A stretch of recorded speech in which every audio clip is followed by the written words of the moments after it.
আসসালামু আলাইকুম।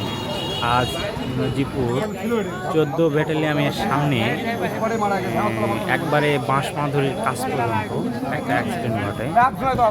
14 ব্যাটালিয়নের সামনে থেকে ধাক্কা দিয়ে একবারে বাঁশমাধুরীর কাছে নিয়ে আসে একটি মোটরসাইকেল, প্লাটিনা গাড়ি। এই গাড়িটার যে চালকের উপর দিয়ে একবার গাড়ি উঠে আসছে।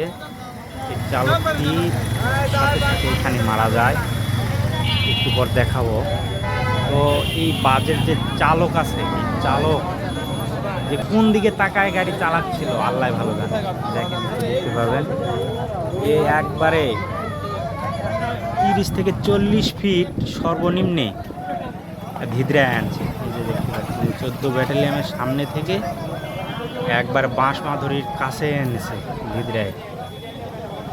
দেখতে পাবেন এখন এর প্রতিবাদ করার মতো যেন কেউ নেই। এরা দেখবেন নতুন হাটে আসে, এরা একবারে দাঁড়ে থাকবে, ইচ্ছা মতো দাঁড়ে থাকবে। দেখবে যখন পিছন থেকে আরেকটা বাস আসতে লাগবে, তখন দেখবেন ইচ্ছা মতো টানবে। এরা টানবে তো টানবে, জন্মের টানবে। এদের মনে হয় আর আক্কেল জ্ঞান হুঁশ আর কিছু থাকে না। এই যে দেখেন কত এই ড্রাইভারটি মারা গেছে, আর পা ভেঙে গেছে, হাতে 2 জায়গায় ভেঙে গেছে। এর বাড়ি হচ্ছে মধুর বাজার, নাম হচ্ছে অমর। এর মায়ের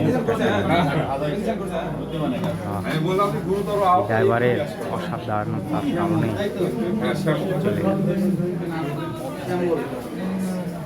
14 ব্যাটালিয়নের সামনে গাড়ির স্পিড 40-এর উপর তোলা যায় না, তাহলে 50 ফিট ভিতরে আসতে হবে।